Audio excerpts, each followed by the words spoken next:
पटाखा और फूलझड़ी, ये दो शब्द सुन के आपके दिमाग में पहली इमेज अगर दीपावली की बने तो समझ जाना आप बहुत संस्कारी इंसान हैं।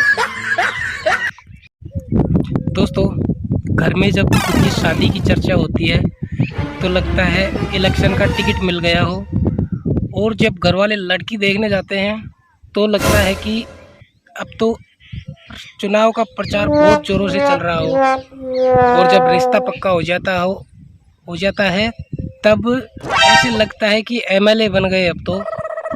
और दोस्तों, जब शादी के 2-4 दिन तक तो ऐसे लगता है कि अब मुख्यमंत्री बन गए हो, और शादी के 1 साल बाद ऐसे लगता हो कि कोई घोटाला करके बहुत बुरा फंस चुके हैं।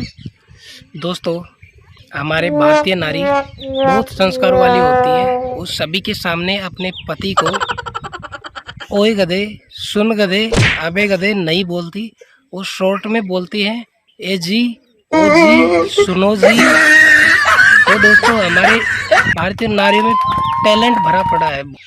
30 दिन से बिना बताए एक राजस्थानी पति अपने घर से निकल जाता है, और जब वो 30 दिन बाद लौट के घर पे आता है तो उसकी पत्नी उसको बोलती है कि मैं थारे गम के अंदर बीमार पड़ गई थी, जब मैं मर जाती तो राजस्थानी पति बोलता है तो मर जाती, मैं कौन से शमशान की चाबी अपने साथ लेके गया था।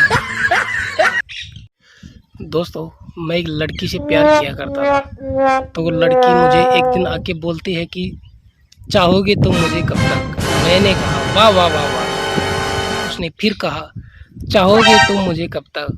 फिर मैंने भी उसको जवाब दे दिया मैं चाहूँगा तुम्हें तब तक जब तक मेरी बीवी को पता ना चले तब तक। दोस्तों, उस दिन के बाद वो लड़की दोबारा मुझसे मिलने के लिए कभी नहीं आई, और मेरे नंबर भी ब्लैक लिस्ट में डाल दिए उसने। दोस्तों, एक गांव में एक परिवार रहा करता था जिसमें एक ससुर और एक बहू थे। तो एक दिन क्या होता है कि जब ससुर अपने बरामदे में बैठा हुआ था तो वहाँ पे अपनी बहू को आवाज़ लगा के बोलता है कि बहू चाय लेके आना। बहू चाय लेके आई, और जब ससुर ने चाय पीने के बाद जब कप खाली हो गया तो उसको नीचे रख दिया, और जब बहू खाली कप लेने के लिए आई वहाँ पे तो जैसे ही कप उठाने के लिए नीचे झुकी तो उसका पाद निकल गया, और पाद निकलने के बाद दोस्तों वो शर्म के मारे वहाँ से जल्दी से भाग के वहाँ से निकल गई। तो पीछे से उसका ससुर आवाज़ मारता है कि बहू आपको कुछ काम था या यहाँ पे पादने के लिए ही आई थी।